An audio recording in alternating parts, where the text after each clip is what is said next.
В Ингушетии задержан наркокурьер, который обустроил тайник с килограммом мефедрона в Дагестане. Сотрудники управления по контролю за оборотом наркотиков МВД по Республике Ингушетия и МО МВД России Малгобекский на территории селения Нижние Очелуки задержали 31-летнего уроженца города Владимира.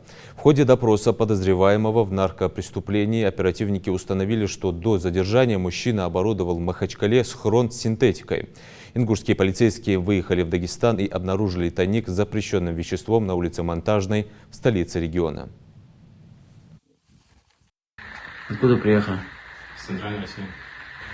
Зачем приехал? Подозрение не оборот незаконно оборот наркотиков. У вас есть что-то в сумке? Да.